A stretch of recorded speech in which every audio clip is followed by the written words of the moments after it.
नमस्कार मित्रों, स्वागत है आप सभी का हमारे YouTube चैनल संस्कृत लोक में। मित्रों, आज हम आपके सामने लेकर आए हैं अभिज्ञान शाकुंतलम, संस्कृत की सबसे प्रसिद्ध रचना। अगर लोग संस्कृत को जानते हैं, संस्कृत के ग्रंथों के बारे में जानते हैं, तो वो अभिज्ञान शाकुंतलम अवश्य जानते होंगे। और संस्कृत की परीक्षाओं में ऐसी कोई परीक्षा नहीं है जिसमें अभिज्ञान शाकुंतलम से संबंधित प्रश्न ना पूछे जाते हों। लेकिन विद्यार्थियों के सामने समस्या ये होती है कि उनको इससे संबंधित प्रश्न एक जगह नहीं मिल पाते। तो मित्रों, आज हम आपके सामने लेकर आए हैं अभिज्ञान शाकुंतलम से संबंधित वो सभी तथ्य, वो सभी प्रश्न जो कि संस्कृत की परीक्षाओं में पूछे जाते हैं। तो मित्रों, आइए आज हम आपके सामने ये वीडियो शुरू करते हैं, जिसको देखने के बाद आपके मन में अभिज्ञान शाकुंतलम से संबंधित कोई जिज्ञासा, कोई प्रश्न बाकी नहीं बचेगा। तो आइए शुरू करते हैं। सबसे पहले हम अभिज्ञान शाकुंतलम को एक सरसरी दृष्टि से देख लेते हैं। इसके बारे में कुछ प्रमुख तथ्य आइए देखते हैं। अभिज्ञान शाकुंतलम के यदि प्रणेता की बात की जाए, अभिज्ञान शाकुंतलम के लिखने वाले हैं महाकवि कालिदास, जो कि संस्कृत के एक महानतम कवियों में से हुए हैं। इनका स्थितिकाल क्या रहा है? तो ईस्वी पूर्व 57 शताब्दी को इनका काल माना जाता है। इनकी विधा क्या है? अभिज्ञान शाकुंतलम की विधा क्या है? तो अभिज्ञान शाकुंतलम नाटक के रूप में लिखा गया है। जैसे कि आप सभी जानते होंगे कि संस्कृत में 10 रूपक और 18 उपरूपक होते हैं। तो उनमें से ये कौन सी विधा में लिखा गया है? तो अभिज्ञान शाकुंतलम लिखा गया है नाटक की विधा में। इसके अलावा अगर इसके नायक को देखें, अभिज्ञान शाकुंतलम के नायक दुष्यंत हैं, जो कि धीरोदात्त किस्म के नायक हैं, और इसकी नायिका हैं शकुंतला, जो कि मुग्धा नायिका हैं। वृत्ति, किस वृत्ति में अभिज्ञान शाकुंतलम को लिखा गया? तो आप यहाँ पर देख सकते हैं कि ये केशिकी वृत्ति में लिखा गया है, जो कि एक बहुत ही पद लालित्य वाली वृत्ति मानी जाती है। गुण, इसमें माधुर्य है, अर्थात अभिज्ञान शाकुंतलम माधुर्य गुण में लिखी गई है। अभिज्ञान शाकुंतलम का उपजीव्य क्या है? बहुत बार प्रश्न इससे संबंधित पूछा गया है। तो अभिज्ञान शाकुंतलम का उपजीव्य महाभारत का आदि पर्व है, जिसके अंदर की शकुंतलोपाख्यान नाम से कुछ अध्याय दिए हुए हैं, जो कि 67वें अध्याय से शुरू होकर के और 74वें अध्याय तक हैं। अर्थात कई सारे अध्यायों में अभिज्ञान शाकुंतलम की कथा वहाँ पर वर्णित है। इसके अलावा महाभारत के आदि पर्व के अलावा भी पद्म पुराण के स्वर्ग खंड में अभिज्ञान शाकुंतलम की शकुंतला और दुष्यंत की प्रेम कथा मिलती है। तो इन दोनों ग्रंथों में अगर कहीं दोनों में से भी किसी एक का भी नाम आपको दिखाई दे, तो आप वहाँ पर निशान लगा सकते हैं और 100% आपका उत्तर सही माना जाएगा। अभिज्ञान शाकुंतलम का नामकरण किस तरह से किया गया? अभिज्ञान शाकुंतलम, ये जो शब्द हैं, इसका नामकरण किया किस तरह गया? तो आप जानते हैं कि अभिज्ञान का अर्थ होता है मुद्रिका, अंगूठी, और अंगूठी को वहाँ पर राजा दुष्यंत ने शकुंतला को एक निशान के रूप में दिया था, चिन्ह के रूप में दिया था। इसीलिए इस ग्रंथ का नाम भी हो गया अभिज्ञान शाकुंतलम। आइए इसके प्रमुख पात्रों की बात करते हैं। अभिज्ञान शाकुंतलम में कौन से प्रमुख पात्र हैं जिन्होंने इसमें अपनी महत्वपूर्ण भूमिका अदा की है? तो देखिए, सबसे पहले तो दुष्यंत ही हैं, जो कि इस नाटक के नायक हैं। उसके बाद शकुंतला नायिका हैं। महर्षि कर्ण, आप जानते होंगे, जिन्होंने शकुंतला को पाला पोसा था। अनुसूया और प्रियंवदा, ये दोनों इनकी सहेलियां थी। मांडव्य, जो कि विदूषक था। गौतमी, ये साध्वी थी। सारंगव और सारद्वत, ये दोनों महर्षि के शिष्य थे और तपस्वी थे। इसके अलावा हंसपदिका और वसुमती, ये दोनों राजा दुष्यंत की अन्य पत्नियां थी। मालती, मित्रों ये पालती नहीं है, आप इसको मालती पढ़ के चलें। और जो मालती थे उसके बारे में आप जानते हैं कि वो इंद्र के सारथी थे। और इसके अलावा शानुमति भी इसमें एक पात्र है। शर्वदमन अर्थात भरत, ये राजा दुष्यंत के पुत्र हुए हैं। महर्षि मारीच, जिनके आश्रम में बाद में अभी ये शकुंतला रही थी। अदिति, जो कि दाक्षायणी जिनका नाम है। दुर्वासा और मेनका। तो इस तरह से ये इसके प्रमुख पात्र हैं। अंकों की यदि संख्या देखी जाए तो अभिज्ञान शाकुंतलम में कुल 7 अंक होते हैं मित्रों। इसका कथानक क्या है? अभिज्ञान शाकुंतलम का कथानक क्या है? इसका कथानक यही है कि राजा दुष्यंत तथा शकुंतला का परस्पर प्रेम, विवाह और फिर दोबारा से मिलन ही इसका वर्ण्य विषय है। रस क्या है? तो इसके अंदर श्रृंगार, और श्रृंगार में भी जैसे कि आप जानते हैं कि श्रृंगार रस भी 2 तरह का होता है, विप्रलंभ और संभोग श्रृंगार। तो उन दोनों में से भी यहाँ पर संभोग श्रृंगार का वर्णन है। रीति क्या है? रीति वैदर्भी है। कुल कितने छंद हैं? तो इसके अंदर कुल 24 छंदों का प्रयोग किया गया है, जिनमें से आर्या और वसंत तिलका ये 2 प्रमुख छंद इसमें आए हैं। कुल श्लोक संख्या कितनी है? तो इसमें लगभग 196 श्लोक अभिज्ञान शाकुंतलम में पाए जाते हैं। अभिज्ञान शाकुंतलम में अभी हमने पूर्व में बात की थी कि उसमें 7 अंक हैं, और परीक्षाओं में इन अंकों के विषय में, अर्थात इन अंकों के जो नाम हैं, किस किस नाम से इन अंकों को पुकारा गया है इस पुस्तक में, वो कभी पूछा जाता है। तो आइए देखें कि इनके नाम क्या है। प्रथम अंक का नाम है आश्रम प्रवेश, क्योंकि वहाँ पर राजा आश्रम में प्रवेश करते हैं। द्वितीय अंक का नाम है आश्रम निवेश, राजा वहाँ पर रहते हैं कुछ दिनों के लिए। तृतीय अंक का नाम है मिलन अंक, जहाँ पर राजा दुष्यंत और शकुंतला का मिलन होता है। चतुर्थ अंक विदा अंक से नाम से जाना जाता है, क्योंकि वहाँ पर अभिज्ञान शाकुंतलम में शकुंतला का वहाँ पर विदाई का वर्णन किया गया है। 5वें अंक का नाम है प्रत्याख्यान अंक, 6ठे अंक का नाम है पश्चाताप अंक, और 7वें अंक का नाम है पुनर्मिलन अंक। और इस तरह से इस 7वें अंक के साथ ही उनका पुनर्मिलन हो जाता है। अलंकारों की यदि बात की जाए तो इसमें सर्वाधिक अलंकार का जो प्रयोग किया गया है वो उपमा अलंकार का प्रयोग किया गया है। और वैसे भी कालिदास जो हैं वो उपमा अलंकार के लिए प्रसिद्ध हैं। इसके अलावा 180 बार उपमाओं का वहाँ पर प्रयोग किया गया है। आइए अभिज्ञान शाकुंतलम के बारे में कुछ प्रमुख तथ्य देखते हैं।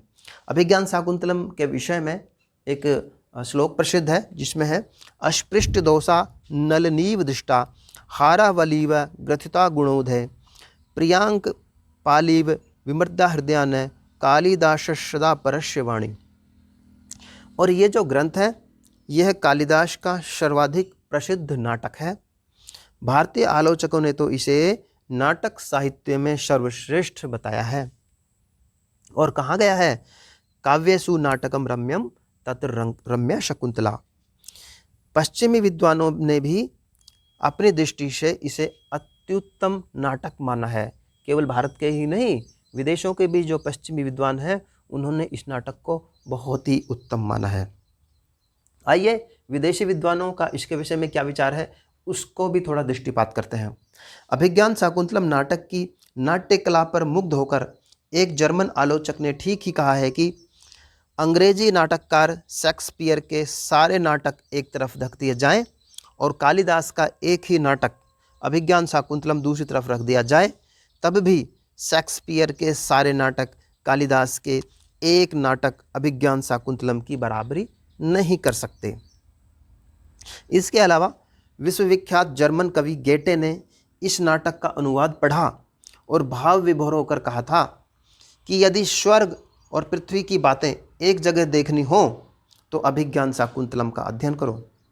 इसके अलावा अभिज्ञान शाकुंतलम में दुष्यंत और शकुंतला के प्रेम, वियोग और पुनर्मिलन का वर्णन है। इस नाटक के 7वें अंक में सर्वदमन का अकृत्रिम हास्य, तोतलों का वर्णन तथा शेर के बच्चों के साथ क्रीड़ा पढ़कर सेजी नाम के एक फ्रेंच विद्वान को तो इतना आनंद आया कि वो नाचने लगा था। मित्रों, आप देख रहे हैं संस्कृत चैनल संस्कृत लोक। इस पर हम इसी तरह के वीडियो लेकर आते रहते हैं। तो मित्रों आइए देखते हैं अभिज्ञान शाकुंतलम के नामकरण का कारण क्या है? अभिज्ञान शाकुंतलम का नाम अभिज्ञान शाकुंतलम क्यों हुआ? इसके बारे में तो हमने वैसे थोड़ा आपको पहले बता दिया था, लेकिन और थोड़ा सा विस्तार में देखते हैं। हस्तिनापुर के चक्रवर्ती राजा दुष्यंत ने कुलपति कण्व की पौष्यपुत्री शकुंतला से उनके आश्रम में ही गंधर्व विवाह करके अपनी राजधानी को लौटते समय शकुंतला को अपने नामाक्षरों से अंकित एक अंगूठी देकर कहा था कि हे प्रिय, इसमें प्रतिदिन एक एक अक्षर गिनना। जिस दिन अंतिम अक्षर आएगा उसी दिन तुमको लेने के लिए मेरा कोई विश्वासी व्यक्ति आएगा, तब तुम मेरे पास चले आना। उस समय महर्षि कण्व आश्रम में उपस्थित नहीं थे। शकुंतला के निमित्त शांति के लिए सोमतीर्थ गए हुए थे। आने पर जब उन्हें शकुंतला के विवाह का समाचार मिला, तब उन्होंने शकुंतला को राजा के पास भिजवा दिया, किंतु महर्षि दुर्वासा के शाप के कारण राजा उसे पहचान न सका। शकुंतला ने राजा की दी हुई अंगूठी दिखाकर बीते हुए वृत्तांत का स्मरण दिलाना चाहा, किंतु वह अंगूठी उनकी अंगुली में ही नहीं थी। देववशात मार्ग में शक्रावतार या शचीतीर्थ का वंदन करते समय वो जल में गिर चुकी थी। निराश होकर शकुंतला जब राजमहल से बाहर निकली तो उसकी माँ अप्सरा ने एक तेजोमय मूर्ति बनाकर उसे किम पुरुष वर्ष में वर्तमान में हेमकूट पर्वत पर मारीच ऋषि के आश्रम में पहुंचा दिया। बाद में वहीं उसे सर्वदमन नाम का पुत्र भी प्राप्त हुआ, जिसका बाद में नाम भरत पड़ गया था। इसके अनंतर राजपुरुषों को एक धीवर के पास एक अंगूठी मिली। उसे चोर समझकर कोतवाल ने उसे उसी घटना को राजा के सामने उपस्थित किया। उस अंगूठी को देखते ही राजा दुष्यंत को शकुंतला के साथ गंधर्व विवाह का स्मरण हुआ आया था। उसे अपनी भूल का पश्चाताप होने लगा तथा तब से वह शकुंतला के विषय में दुखी रहने लगा था। मित्रों, यहाँ पर शकुंतला समझें।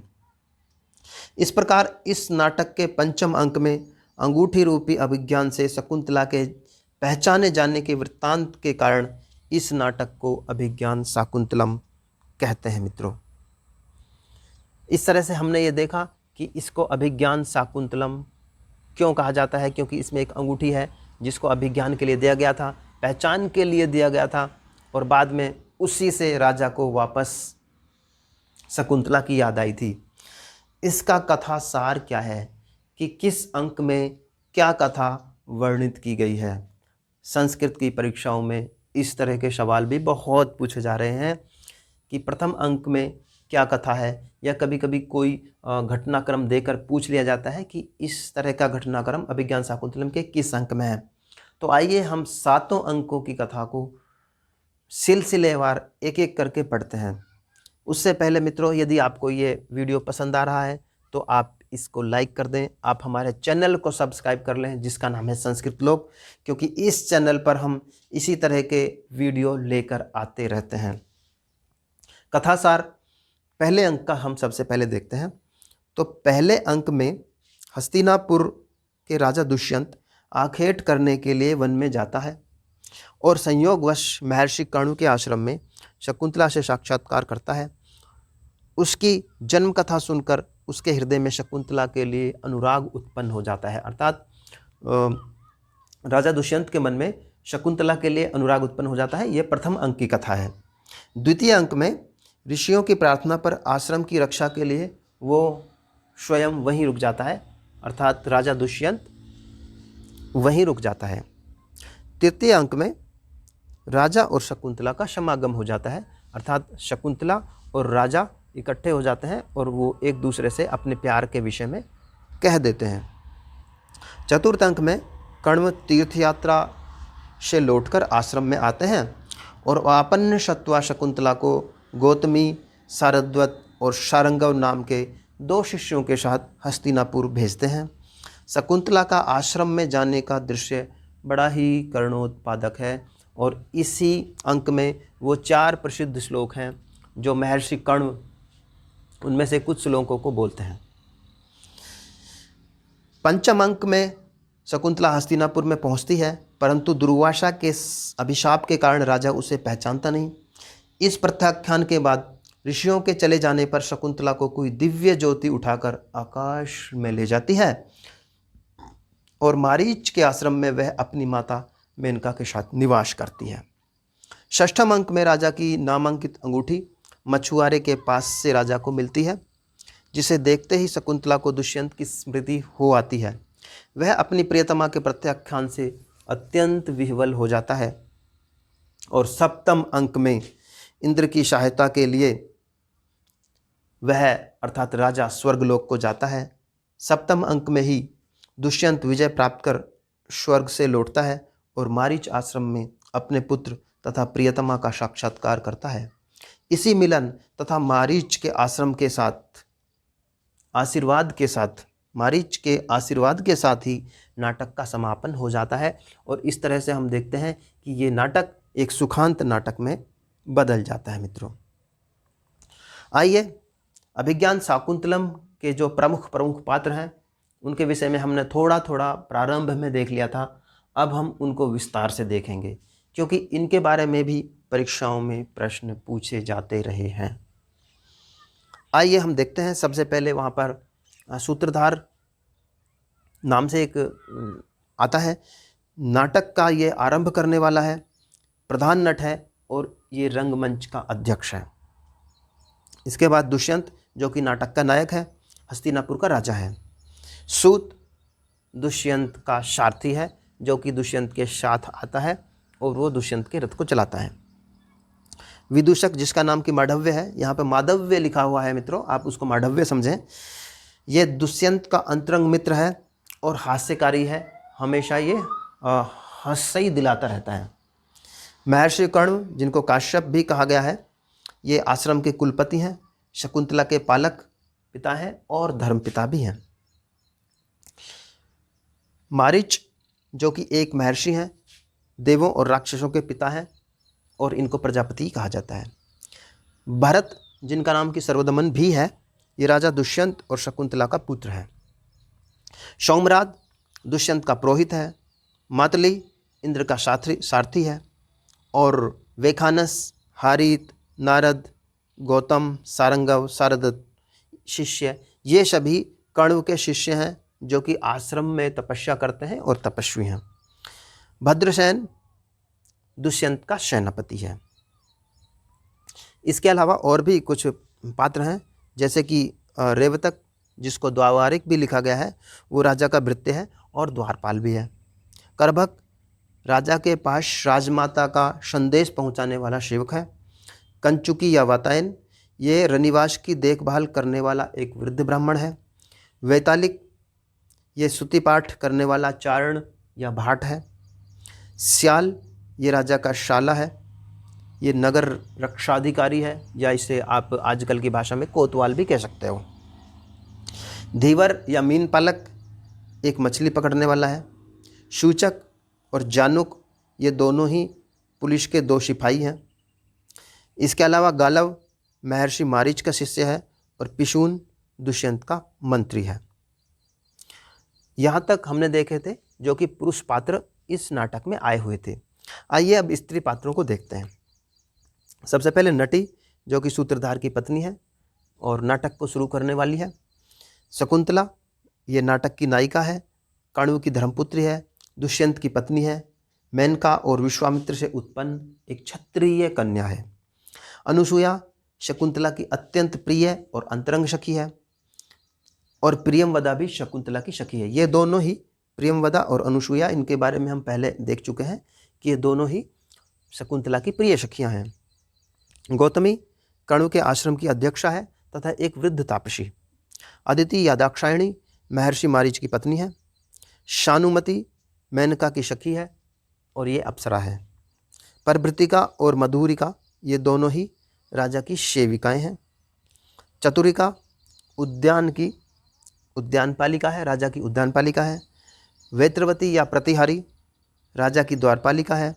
यवनी राजा की एक सेविका है। तापसी या शुभ्रता मारीच के आश्रम की एक तपस्विनी है। मित्रों, ये हमने देखे अभिज्ञान शाकुंतलम के पात्र, जिन पात्रों का इसमें उल्लेख हुआ है या जिनका प्रवेश हुआ है। अभिज्ञान शाकुंतलम का मंगलाचरण भी कई बार पूछा जाता है, तो आइए अभिज्ञान शाकुंतलम का हम यहाँ पर एक बार मंगलाचरण भी देखते हैं। अभिज्ञान शाकुंतलम का मंगलाचरण है, या सृष्टि ही सृष्टुराद्या वहति विधिहुतम या हविर या च होत्री, ये द्वे कालम विधत्तः श्रुति विषय गुणा या स्थिता व्याप्य विश्वम, यामाहु सर्वबीज प्रकृतिरिति यया प्राणिनः प्राणवन्तः प्रत्यक्षाभिः प्रपन्नास्तुनस्तु भिरवतु वस्ताभिरिष्टा गिरीशः। ये अभिज्ञान शाकुंतलम का मंगलाचरण है मित्रों।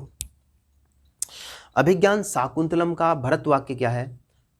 अंतिम श्लोक को, जो कि किसी भी ग्रंथ का अंतिम श्लोक होता है, उसी को उसका भरत वाक्य कहा जाता है। तो अभिज्ञान शाकुंतलम का भरत वाक्य कौन सा है? आइए देखते हैं। प्रवर्तताम प्रकृति हिताय पार्थिवः सरस्वती श्रुति महताम महीयताम, ममापि क्षपयतु नीललोहितः पुनर्भवम परिगत शक्तिरात्मभू। ये अभिज्ञान शाकुंतलम का भरत वाक्य है।